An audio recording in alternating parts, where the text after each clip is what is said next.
ہمارے چینل کو اللہ کے فضل سے جوائن اور تھینکس کے بٹن مل چکے ہیں، لہذا ہم آپ سے چاہتے ہیں کہ ان کو جوائن کریں اور چینل کے مالی مددگار بنیں۔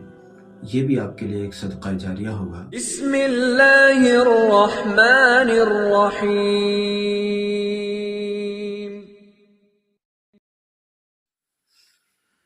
بسم اللہ الرحمن الرحیم وبہ نستعین۔ نسیم الصبح کا پیغام لے کر حاضر خدمت ہیں۔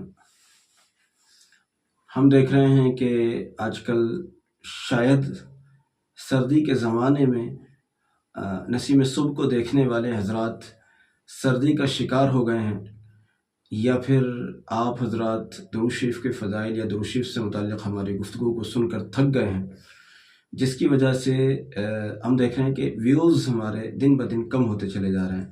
آخر اس کی کیا وجہ ہے؟ تو اگر آپ حضرات تھک گئے ہیں بھائی درود شریف کی باتیں سن کر تو بتائیے ہمیں۔ لیکن میرے دوست، درود شریف کی باتیں ایسی نہیں ہیں جن سے آپ زندگی بھر سن کر بھی تھک سکیں، کیونکہ دراصل درود شریف کے ساتھ عشق مصطفیٰ صلی اللہ علیہ وسلم جڑا ہوا ہے، اور عشق مصطفیٰ کریم صلی اللہ علیہ وسلم کے بغیر تو نہ دنیا ہی کی بقا مل سکتی ہے، نہ آخرت کی ہی بقا مل سکتی ہے۔ اس لیے ہمارے پیغام کو آپ یقینی طور پر ذریعہ حصول عشق سمجھ کر، یعنی نبی صلی اللہ علیہ وسلم کے عشق کے آنے کا ذریعہ سمجھ کر سنا کریں۔ اور بھی بہت سارے لوگ ہیں اللہ کے بندے جو یوٹیوب پر اس میدان میں کام کر رہے ہیں، اللہ انہیں قبول فرمائے۔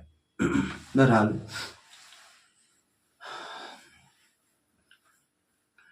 دو دن سے نبی صلی اللہ علیہ وسلم کے عاشقوں کی بات چل رہی ہے۔ میرے ذہن میں ابھی اور بھی ایسے واقعات ہیں، اور بھی ایسے عاشق اور عاشقانہ زندگی گزارنے والے خوش بخت ترین لوگ باقی ہیں جن کا میں ذکر کرنا چاہتا ہوں۔ ایک مشہور صوفی بزرگ ہندوستان میں تصوف کی بنیاد رکھنے والے، ہندوستان میں نئے انداز سے اسلام کی تبلیغ کرنے والے، اور ہندوستان میں اسلام کے نہ صرف آنے بلکہ اس کے دیر تک بلکہ آج تک باقی رہنے کی بنیاد ڈالنے والے ایک عظیم الشان بزرگ حضرت خواجہ معین الدین چشتی رحمہ اللہ تعالی۔ یہ ایسا نام ہے جس کا تعارف کرانے کی کوئی ضرورت نہیں ہے، وہ خود اپنا تعارف ہیں۔ اللہ نے انہیں بزرگی میں وہ بلند ترین مقام عطا فرمایا کہ ہندوستان میں تشریف لائے، لاکھوں لوگ بہت بڑی تعداد میں ان کے ہاتھ پر لوگ مشرف بہدایت ہوئے، اور صرف ان کی زندگی میں ان کا فیضان نہیں پھیلا بلکہ ان کی ظاہری وفات کے بعد بھی آج بھی ہم دیکھتے ہیں جیسا میلہ ان کے مزار پر ہر دن لگا رہتا ہے، ایسا میلہ آپ کو پورے ملک میں کسی دوسرے بزرگ کے مزار پر نظر نہیں آئے گا آج بھی۔ اور آپ کو تعجب ہوگا، صرف وہاں جانے والوں میں صرف مسلمان نہیں ہوتے، وہاں جانے والوں میں صرف مسلمان نہیں ہوتے بلکہ غیر بھی ہوتے ہیں، اور صرف عام لوگ نہیں ہوتے بلکہ وقت کے حکمراں بھی ہوتے ہیں۔ ہاں، یہ ایک دم سچائی ہے۔ وہاں جانے والوں میں صرف عام لوگ نہیں ہوتے بلکہ وقت کے حکمراں بھی ہوتے ہیں۔ بہرحال حضرت خواجہ صاحب اجمیری رحمۃ اللہ علیہ کا نبی صلی اللہ علیہ وسلم اور شریعت مصطفیٰ کریم صلی اللہ علیہ وسلم سے تعلق کیسا تھا، تھوڑی سی اس پر بات کریں گے، پھر آگے بڑھیں گے انشاءاللہ۔ حضرت خواجہ صاحب رحمۃ اللہ علیہ، میں عرض کر دوں آج کا بھی ہمارا عنوان عشق مصطفیٰ ہی ہے صلی اللہ علیہ وسلم، چونکہ ہم حضرت خواجہ صاحب اجمیری رحمۃ اللہ علیہ کا تعلق مع رسول صلی اللہ علیہ وسلم کا ذکر کرنا چاہتے ہیں، اس لیے ہم نے ان سے اپنی بات کا آغاز کیا ہے۔ جب مراقب ہوا کرتے تھے، مراقبہ فرمایا کرتے تھے، تو جب درمیان میں نماز کا وقت ہوتا تھا، خادم کہتے تھے حضرت نماز۔ اب حضرت تو چونکہ مراقبے کی ان بلندیوں پر کھوئے ہوئے ہوتے تھے، حضرت کو کچھ پتہ نہیں کہ کسی نے آ کر کیا کہا ہے، یہ بات میں پہلے بھی ذکر کر چکا ہوں۔ اور خادم کہتا تھا حضرت نماز، حضرت کو کچھ پتہ نہیں۔ ایک کاسا ہوتا تھا، اس کاسے کو ہلایا جاتا تھا، اس کاسے کے ساتھ کون سا روحانی نظام تھا یہ اللہ بہتر جانے۔ اس کاسے کو جب ہلایا جاتا تھا تو حضرت بیدار ہوتے تھے، پھر حضرت سے کہا جاتا تھا حضرت نماز، تو حضرت فرماتے تھے کہ ہاں میں عرش کی بلندیوں پر پہنچا ہوا تھا، لیکن شریعت مصطفیٰ صلی اللہ علیہ وسلم کے بغیر چارہ نہیں ہے، چلو نماز۔ یہ شریعت مصطفیٰ صلی اللہ علیہ وسلم سے تعلق اور تعلق مع رسول کی بات ہے صلی اللہ علیہ وسلم، کہ نبی صلی اللہ علیہ وسلم سے تعلق کی بات ہے کہ اتنا گہرا مراقبہ جس میں وہ اتنی بلندیوں پر پہنچے ہوئے ہیں، اس کو اس لیے باقی نہیں رکھا کہ چلو نماز تھوڑا سا ابھی پڑھتے ہیں، ابھی چلتے ہیں، ذرا ٹھہرو۔ جیسے ماشاءاللہ آج کل، اللہ بس معافی فرمائے، ہم دیکھتے ہیں، آپ دیکھتے ہوں گے کسی کو اگر کہو کہ بھئی نماز آ جاؤ نماز پڑھ لو، ہاں چلیے آپ آ رہے ہیں، دراصل یہ جملہ ہے، وہ ڈائریکٹلی انکار بھی نہیں کرتے کہ نہیں ہم نہیں آ رہے، ڈائریکٹلی انکار بھی نہیں کرتے، اور بس چلیے آ رہے ہیں ہم، اور وہ آئے گا ہی نہیں اکثر۔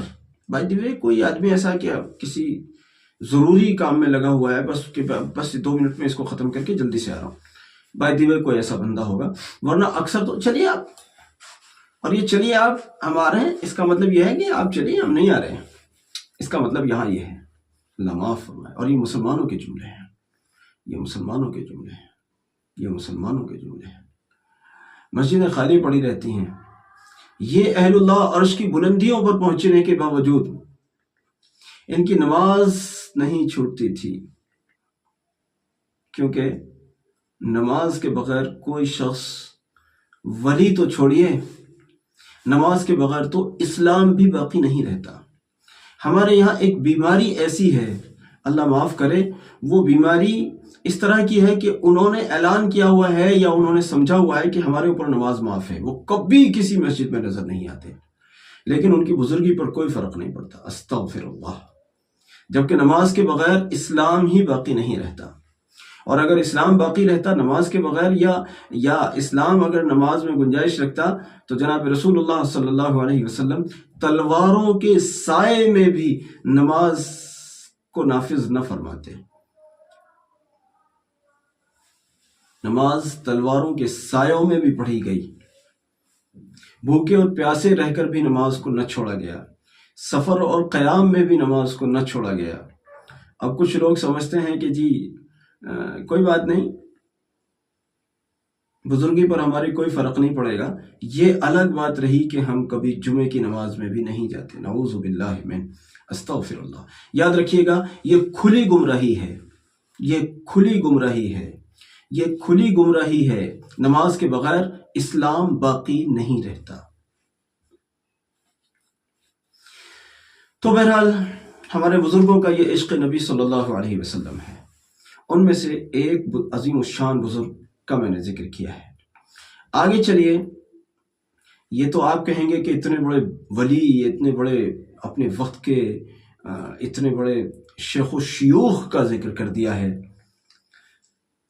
مدینہ طیبہ میں ہندوستان کے کچھ بزرگ تشریف لے گئے، اس وقت کے کچھ مشائخ،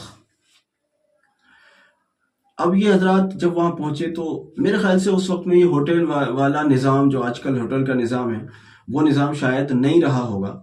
اب یہ حضرات جہاں بھی اپنا کھاتے پکاتے ہوں گے تو وہاں ایک یتیم بچہ آ کر ان کے رابطے میں آیا اور اس بچے کو ان سے تعلق ہو گیا. یہ بھی اس کو غریب سمجھ کر یا جیسے بھی، بہرحال مدینہ طیبہ کا بچہ تھا، اس کو ہٹانا تو ہو ہی نہیں سکتا تھا، مدینہ طیبہ کا بچہ تھا. اس بچے کو یہ لوگ اپنے ساتھ لگائے رکھتے تھے، اس کو کھلاتے پلاتے وغیرہ اس کا خیال رکھتے تھے. لیکن وہ بچہ دراصل یتیم تھا، کسی بیوہ ماں کا وہ بیٹا تھا. اب بہرحال وہ وقت گزر گیا، مدینہ طیبہ میں جتنے دن ان کو قیام کرنا تھا وہ وقت گزرا. اب ان کی جب روانگی کا وقت آیا تو وہ بچہ ان کے ساتھ خوب اچھے سے مانوس ہو گیا تھا، یہ بھی اس بچے کے ساتھ اچھے سے مانوس ہو گئے تھے. چھوٹا بچہ تھا. یہ چلتے وقت کہنے لگے کہ بھائی تم ہمارے ساتھ چلو گے ہندوستان؟ کہنے لگے جی بہت اچھا، کیونکہ بھائی یتیم بچہ بیچارہ گھر پر کس طرح سے کھان پان کا انتظام ہوتا ہوگا نہیں ہوتا ہوگا. یہاں تو ماشاءاللہ یہ قافلہ تھا، مسافروں کا قافلہ تھا، تو ان کے ساتھ تو کم سے کم کھانے پینے کو تو ملتا ہی رہتا تھا. اب وہ بچہ چونکہ ان سے بڑی محبت اس کو ہو گئی تھی تو کہ ہاں جی بالکل، کہ ٹھیک ہے آپ اپنی امی سے پوچھ کر آؤ کہ اگر آپ کی والدہ آپ کو اجازت دیں تو آپ ہمارے ساتھ ہندوستان چلو. بچہ خوشی خوشی اپنے گھر گیا. والدہ بھی بیچاری، انہیں بھی اندازہ تھا میرے پاس رہے گا تو یہ فاقہ زد ہی رہے گا، میں پہلے ہی سے مفلسہ ہوں اور کیسے اپنی مفلسی میں اس بچے کا بار اٹھا سکتی ہوں. یہ لوگ تھوڑا خوشحال سے نظر آتے ہیں، تو اگر یہ بچہ ان لوگوں کے ساتھ چلا جائے گا تو اچھی پرورش ہو جائے گی، اچھا کھان پان، رہن سہن، پہننا اوڑھنا، اچھی تعلیم و تربیت اس بچے کو مل جائے گی. میں تو اس کی یہ ساری کیئر نہیں کر سکتی. تو ماں نے ان ساری سوچوں کے ساتھ دل پر پتھر رکھ کر اس بچے کو ہندوستان کے اس قافلے کے ساتھ آنے کی اجازت دے دی. وہ بچہ اپنی ماں سے رخصت ہو کر اس قافلے کے ساتھ جب روانہ ہونے کو لگا تو یہ قافلہ چلنے سے پہلے آخری مرتبہ دیدار روضہ اقدس کے لیے، زیارت روضہ اقدس کے لیے حاضر ہوا کہ بھئی چلتے چلتے، پہلے لوگ سالوں میں پہنچتے اور آتے اور جاتے تھے، پیدل کے راستے ہوتے تھے یا پھر پانی کے جہاز کے راستے ہوتے تھے. تو اب جب یہ قافلہ آخری مرتبہ دیدار روضہ اقدس کے لیے روانہ ہوا تو وہ بچہ بھی چونکہ ساتھ میں تھا. اب جب زیارت روضہ اقدس کے بعد میں یہ حضرات وہاں سے روانہ ہونے لگے تو اس بچے نے ان سے پوچھا، شیخ جہاں ہم جا رہے ہیں ہندوستان میں، وہاں یہ گنبد مبارک بھی ہوگی؟ تو ان قافلے والے مشائخ نے، جو سب اللہ والے لوگ تھے اصل میں، انہوں نے کہا بیٹا اگر یہ گنبد خضراء، یہ گنبد مبارک اگر وہاں ہوتی، یہ روضہ اقدس اگر وہاں ہوتا تو ہم یہاں کرنے کیا آتے؟ ہم تو خود اسی مبارک مقام کی زیارت سعادت حاصل کرنے کے لیے آتے، یعنی یہ کہ یہ مقام وہاں نہیں ہوگا. تو اس چھوٹے بچے نے، جس کو ان کے ساتھ میں اتنے پر لطف رہنا سہنے کا موقع مل رہا تھا اور آگے جا کر اور بھی پر لطف ملنے والا تھا، اس بچے نے کہا دیکھیے حضور، اگر جہاں آپ رہتے ہیں، جہاں آپ مجھے لے جانا چاہتے ہیں، اگر وہاں یہ گنبد خضرا نہیں ہوگی، وہاں روضہ اقدس نہیں ہوگا، تو پھر میں آپ کے ساتھ نہیں جا سکتا. چھوٹے بچے کا جواب. یعنی میں اس مقدس دیار کو چھوڑ کر، یعنی اس مقدس روضہ اقدس کو چھوڑ کر میں نہیں جا سکتا. مجھے ہندوستان کی آسائشیں نہیں چاہیے. مجھے یہاں اس روضہ اقدس کی زیارت کرتے ہوئے اگر فاقے پہنچ رہے ہیں کوئی بات نہیں، میں ان فاقوں کو برداشت کر سکتا ہوں، لیکن آسائش مل جائے اور روضہ اقدس سے دوری ہو جائے یہ میں نہیں برداشت کر سکتا. یہ ایک چھوٹے بچے کا واقعہ میں نے آپ کو سنا ہے اور یہ سچا واقعہ ہے. یہ روضہ اقدس نبی صلی اللہ علیہ وسلم سے بچوں کی محبتیں ہیں. لیکن عجیب بات بتاؤں آپ کو، یہ محبتیں عربوں کے بچوں میں ہیں. اگر ان محبتوں کو کوئی ہندوستان میں تلاش کرنے لگے تو معاف کیجیے گا مجھے، میں بہت بہت معذرت کے ساتھ آپ سے کہتا ہوں، یہاں تو جو اپنے کو بہت سارے، سب کو نہیں کہہ رہا ہوں، بہت سارے اپنے آپ کو دیندار کہنے والے بھی آپ کو نظر آتے ہوں گے، ان میں بھی ان محبتوں کے عشر اشیر آپ کو نظر نہیں آئیں گے، عشر اشیر بھی نظر نہیں آئے گا. یہاں نہیں ہے وہ تڑپ، ہم نہیں دیکھتے لوگوں میں وہ تڑپ. یہاں نبی صلی اللہ علیہ وسلم کے واقعات سناتے ہوئے آپ اپنا دل نکال کر رکھ دیجئے. لوگ ایسے سنتے ہیں جیسے شاید آپ نے کچھ کہا ہی نہیں، آپ نے شاید کچھ کہا ہی نہیں. ایسا لگتا ہے ہمارے دلوں کی جو زمین ہے نا وہ اتنی زیادہ بنجر ہو گئی ہے کہ کوئی فرق نہیں پڑتا. نعوذ باللہ. ان کے بچوں کا یہ حال، ابھی حال ہی میں تھوڑے بہت دنوں پہلے سوشل میڈیا پہ میں نے ایک چھوٹی سی ویڈیو دیکھی تھی کہ کلاس میں ایک چھوٹا بچہ، سارے بچے تھے، عربی بچے تھے، ایک چھوٹا بچہ ان میں بیٹھا ہوا تھا. اس بچے کو یہ نہیں معلوم تھا کہ نبی صلی اللہ علیہ وسلم ظاہری طور پر اب اس دنیا میں نہیں ہیں. اس بچے کو یہ نہیں معلوم تھا. اس روز کلاس میں کسی طرح سے یہ بات آئی کہ اب نبی صلی اللہ علیہ وسلم اس دنیا میں موجود نہیں ہیں. اس بچے کو یہ سوشل میڈیا پہ بڑی وائرل ہوئی تھی اس وقت میں، تھوڑے سے وقت پہلے. اس بچے کو جب یہ والی بات معلوم ہوئی کہ نبی صلی اللہ علیہ وسلم اب اس دنیا میں نہیں ہیں، تو وہ بچہ بہت زیادہ بے تابانہ طور پر رویا، کلاس میں بیٹھ کر رویا. معلم نے پوچھا، استاد نے پوچھا کیوں روتے ہو؟ کہ میں اس لیے رو رہا ہوں کہ آپ کہہ رہے ہیں کہ نبی صلی اللہ علیہ وسلم اب اس دنیا میں ظاہری طور پر نہیں ہیں. مجھے یہ بات برداشت نہیں ہے کہ نبی صلی اللہ علیہ وسلم دنیا میں نہیں ہیں. مجھے یہ بات برداشت نہیں ہو رہی ہے اور میں اسی پر رو رہا ہوں. عربوں کے بچوں کے یہ حال ہیں، عربوں کے بچوں کے یہ حال ہیں. کیا ہمارے بچوں میں اس کا کوئی ہزارواں، لاکھواں، کروڑواں کوئی حصہ موجود ہے؟ ہم نے اپنے بچوں کی کوئی فکر کی ہے؟ ہمارے بچوں میں دین آئے اور عشق نبی صلی اللہ علیہ وسلم کا کوئی حصہ آ جائے، کیا ہم نے اپنی نسلوں کی اس سلسلے میں کوئی فکر کی ہے؟ ہاں کی ہے. ہمارے بچے انگریز بن جائیں اس کی فکر کی ہے. ہمارے بچے السلام علیکم کو بھول کر بائے اور گڈ بائے اور فلانے بائے اور یہ سب کچھ کرنا سیکھ جائیں، اس کی فکریں کی ہیں. ہماری لڑکیاں برہنہ ہو کر اسکول جانے لگیں اور ہماری لڑکیاں غیر مسلموں سے شادیاں رچا کر مرتد ہو کر جہنم کا راستہ اختیار کرنے لگیں، اس کی فکریں کی ہیں. ورنہ دیکھو لاکھوں بچیوں کے مرتد ہونے کے باوجود بھلا کچھ چھوٹی سی آواز کہیں سے نظر آتی ہے آپ کو کہ یہ چھوٹی سی تدبیر کی گئی ہے ملکی سطح پر اس ارتداد کو روکنے کے لیے؟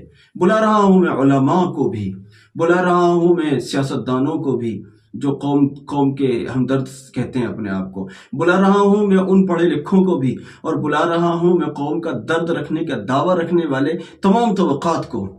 تمام طبقات میرے مخاطب ہیں. آپ جس بھی شعبے سے ہیں آپ ہی میرے مخاطب ہیں. مجھے بتا سکتے ہیں آپ نے اس کی کیا فکر کی ہے؟ میں خود بھی اسی کا ایک حصہ ہوں. ہم نے کون سی فکر کی ہے؟ عربوں کے بچوں میں عشق رسول صلی اللہ علیہ وسلم کا یہ عالم ہے. ہمارے یہاں تو قرآن شریف کی دھول بھی رمضان میں جھڑ جائے تو جھڑ جائے، ورنہ اللہ معاف فرمائے ٹی وی کی اسکرین پر ایک داغ نہیں ہوگا اور قرآن شریف کی دھول صاف نہیں ہوگی. واہ واہ. پھر کہتے ہیں ہندوستان کے مسلمان ہم پر مصیبتیں آ رہی ہیں. کیا فرشتے آ کر پھولوں کی مالائیں پہنائیں گے ہمیں؟